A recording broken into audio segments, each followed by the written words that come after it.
Sex Signals. It's a lecture program without the lecturing. It takes on a serious topic and uses comedy to talk about it. It's a show that acts like a conversation. Consistently one of the most popular and engaging lecture programs for both college and military audiences, Sex Signals uses high energy and humor to communicate important messages about dating, consent, and bystander intervention in a way few might expect. The show begins by having the audience guide the presenters through some pretty typical encounters that explore the awkwardness of meeting someone for the first time. All right, I suck at this stuff, this first impression crap. Could someone please give me an opening line or a pickup line? Hi. You make me want to get a job. Herbert. I noticed you noticing me, and I wanted to put you on notice that I noticed you too.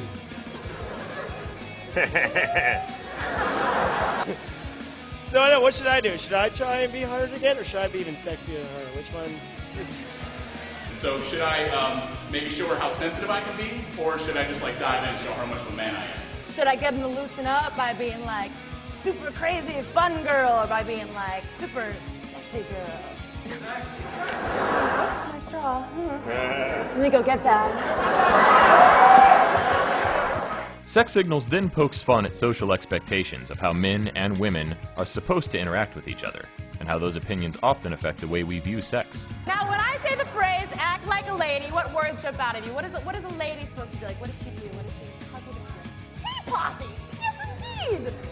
No swearing. We're intelligent. We are virgins. Every time. What are some stereotypes that are associated with what it means to be a man? Are we supposed to be emotional or sensitive? Hell no! I enjoy things made of steel, fraud, science. What do men eat? Me!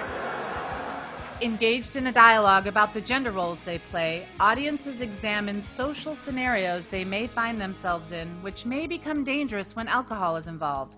This sparks a conversation about how the absence of consent is sexual assault. I really didn't rape that girl.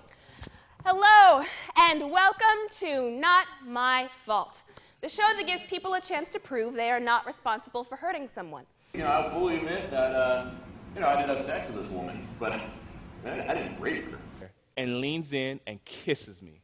She kissed you first. Yeah. So, does anybody have any questions for David? Anything you want to ask to help better understand what happened that night? Yeah, how much beer did both of you have? Did you use protection? Did she say no or stop? If she didn't want to have sex with me, she could have like, punched me or kicked me or screamed or something like that. She didn't do anything like that. She just sort of like whispered it once and then laid there. For many, Sex Signals offers the first opportunity to talk safely about attitudes and understandings of sexual assault. Anything else that was going on that made it confusing?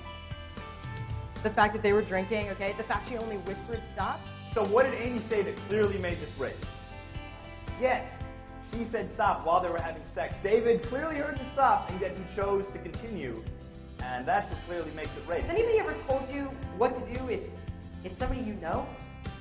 If it's in your own room? Because when we're talking about consent, I think we get bogged down by the no's and the stops. What's the word we want to hear? Yes! Or oh yes. Or oh yeah. You're having sex with the Kool-Aid man, whatever.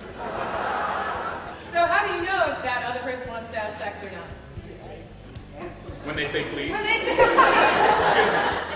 Presenters encourage audiences to share what they're really thinking, getting misconceptions and rape myths out in the open where they can be challenged and discussed. Proactive responses to sexual violence are also explored as audiences share ways in which they can positively intervene when witnessing someone in a vulnerable situation. Because chances are, like, yeah, if you see something that's weird, if you're scared, like, I can't do this by myself, chances are people around also see it as well. And it just takes the one person to just say, hey, do you notice this? If we don't step in, what does it tell that creepy person? That behavior is okay, and they keep doing it, and then it keeps happening. Created by Christian Murphy and Gail Stern, this two-person program is presented by a rotating cast of actors and educators, all of whom have received extensive training in sexual assault prevention.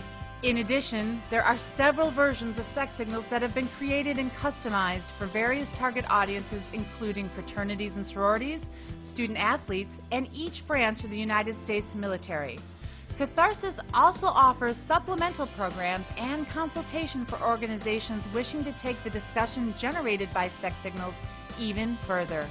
Whether your audiences are made up solely of soldiers or sorority members, athletes or freshmen, or anyone in between, Sex Signals sparks conversations that last long after the show is over. Sex Signals. Get in on the conversation. Thank you very much.